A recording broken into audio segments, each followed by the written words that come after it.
Hello बच्चों, चलिए प्रश्न को समझते हैं। स्थायी चुंबक स्टील के बनाए जाते हैं, विद्युत चुंबक नर्म लोहे के, क्यों? तो सबसे पहले हम बात करेंगे यहाँ पर मुख्य अवधारणा की। तो बच्चों, अगर मैं मुख्य अवधारणा की बात करूँ तो सबसे पहले मैं आप देखेंगे हम शैथिल्य कर्व। ठीक है, अगर मैं यहाँ पर शैथिल्य वक्र की बात करूँगा, ठीक है, और शेतिल्य वक्र में हम ये ये बना रहे हैं बी और एच के बीच में, बी और एच के बीच में। अगर बी और एच के बीच में बना रहे हैं हम यहाँ पर, तो देखिएगा कि यहाँ पर अगर मैं पहले बना रहा हूँ शेतिल्य कर्व नर्म लोहे का, तो देखिए नर्म लोहे का ऐसा होता है। जबकि अगर मैं स्टील का बनाऊं तो स्टील का जो शेतिल्य कर्व होता है वो कुछ इस प्रकार होता है। ठीक है, ये तो हो गया नर्म लोहे का। ठीक है, और ये हो गया स्टील का। ठीक है, तो अब इससे क्या पता लग रहा है? देखिए, अगर नर्म लोहे की बात करें तो नर्म लोहे की जो शैथिल्य हानि है, ठीक है, नर्म लोहे की अगर मैं शैथिल्य शैथिल्य हानि की बात करूं बच्चों, ठीक है, थोड़ा सा इसको सही से लिख देते हैं हम। ठीक है, नर्म लोहे के शैथिल्य हानि की बात करूं, शैथिल्य अगर हानि की बात करूं तो नर्म लोहे में बहुत कम होती है, ना के बराबर होती है, कम, बहुत कम। जबकि इसमें क्या होती है? अधिक होती है। ठीक है, और अगर धारणशीलता की बात करें तो नर्म लोहे की धारणशीलता, अगर हम किसकी बात करें, धारणशीलता की, तो नर्म लोहे की धारणशीलता जो होती है वो क्या होती है? नर्म लोहे की तो क्या होती है? अधिक होती है। ठीक है, धारणशीलता कि कितना जल्दी ये क्या होता है, चुंबकीय क्षेत्र को क्या कर सकता है, चुंबकीय तीव्रता को ग्रहण कर सकता है, चुंबकत्व में बदल सकता है। फिर तीसरा, अगर हम बात करें निग्राहिता की, अगर हम बात करें निग्राहिता, ठीक है, निग्राहिता की बात करें तो नर्म लोहे की निग्राहिता स्टील की निग्राहिता से कम होती है, निग्राहिता कम होती है, और इसकी स्टील की क्या होती है? अधिक होती है। ठीक है, और भी अगर हम बात करें जैसे शैथिल्य हानि का तो मैंने बता दिया है, शैथिल्य हानि का।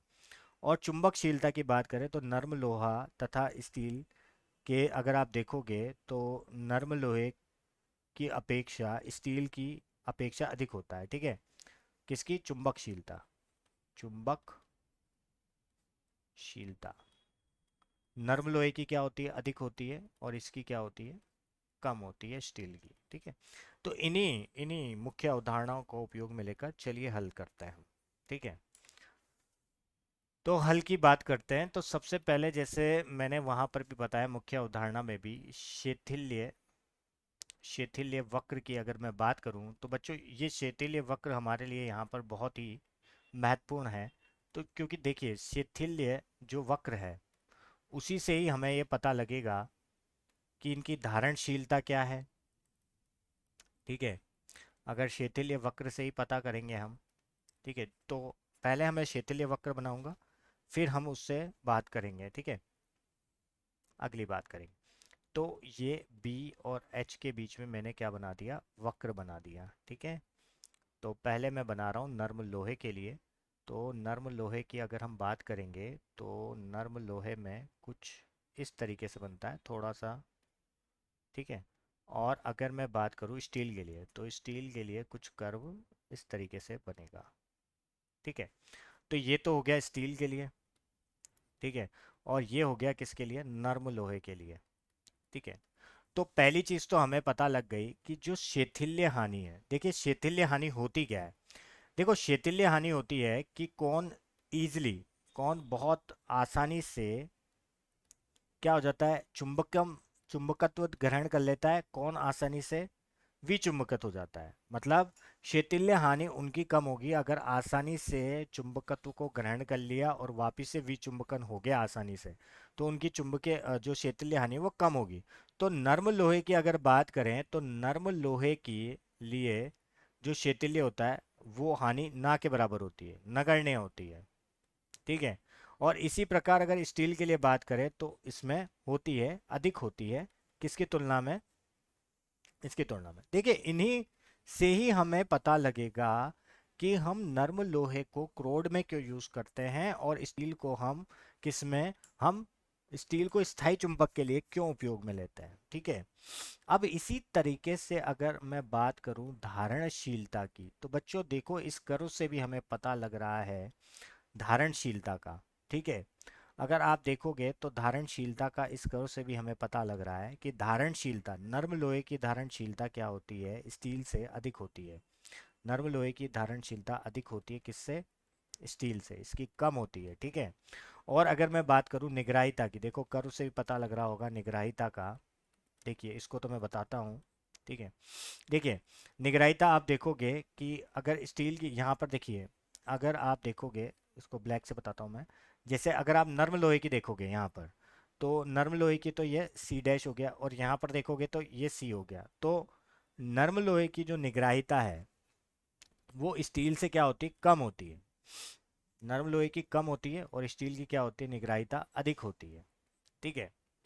फिर फोर्थ पॉइंट की बात करें हम, तो अब हम बात करेंगे जैसे चुंबकशीलता की। ठीक है। किसकी बात करेंगे हम, चुंबकशीलता की। तो चुंबकशीलता की अगर हम बात करें तो नर्म लोहे की चुंबकशीलता स्टील की अपेक्षा अधिक होती है, इसकी अधिक होती है, और इसकी क्या होती है, कम होती है। ठीक है। चुंबकीय प्रवृत्ति की बात करें, किसकी, चुंबकीय प्रवृत्ति की बात करें, तो चुंबकीय प्रवृत्ति देखिए तो स्टील की अपेक्षा किसकी अधिक होती है, नर्म लोहे की अधिक होती है, किसकी अपेक्षा, स्टील की अपेक्षा। तो इन सबसे क्या पता लग रहा है, इन सबसे बच्चों हमें ये पता लग रहा है। तो पहले मैं बात करूंगा जैसे स्थायी चुंबक की। देखिए स्थायी चुंबक अगर हमें बनानी है तो हमें इनमें से कौन कौन सी चीजें अधिक होनी चाहिए। देखो स्थायी चुंबक के लिए शैथिल्य हानि कोई मायने नहीं रखती है। ठीक है। शैथिल्य हानि अगर अधिक भी हो तो भी चल जाएगा। ठीक है। तो जैसे आप देख पाओगे इस तुलना में अगर देखोगे तो स्टील की अधिक होती है, तो इससे कोई फर्क नहीं पड़ता है। ठीक है। तो शैथिल्य हानि का तो कोई प्रभाव नहीं पड़ता, अधिक भी होगी तो भी चलेगा। और द्वितीय है यहाँ पर धारणशीलता। अगर हम धारणशीलता की बात करें तो धारणशीलता स्थायी चुंबक की क्या होनी चाहिए, अधिक होनी चाहिए। ठीक है।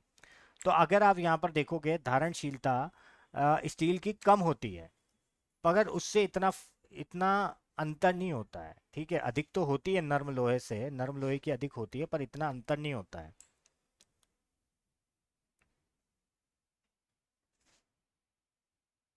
और अगर मैं बात करूं सुग्राहिता की, ठीक है, अगर मैं बात करूं निग्राहिता की, निग्राहिता की अगर मैं बात करूं तो बच्चों निग्राहिता भी क्या होनी चाहिए यहाँ पर, उच्च होनी चाहिए। ये भी क्या होनी चाहिए यहाँ पर, उच्च होनी चाहिए। निग्राहिता अगर उच्च होगी तो उससे क्या होगा, ताप का कोई प्रभाव नहीं पड़ेगा। ताप का कोई प्रभाव पड़ना भी नहीं चाहिए। ठीक है। प्रभाव ना पड़े किस पर, चुंबकत्व पर। ताप का कोई प्रभाव नहीं पड़ता है। चुंबकीय क्षेत्रों और यांत्रिक विभाग विक्षोभों और ताप परिवर्तनों का प्रभाव से कम ना हो पाए। ठीक है। इससे चुंबकीय क्षेत्र कम ना हो, इसलिए निग्राहिता क्या होनी चाहिए, उच्च होनी चाहिए। ठीक है। शैथिल्य हानि अधिक हो या कम हो कोई फर्क नहीं पड़ता, क्योंकि हमें इसको क्या बनाना है, स्थायी चुंबक बनाना है। और स्थायी चुंबक बनाने के बाद हमें उसको विचुंबकित करना ही नहीं है।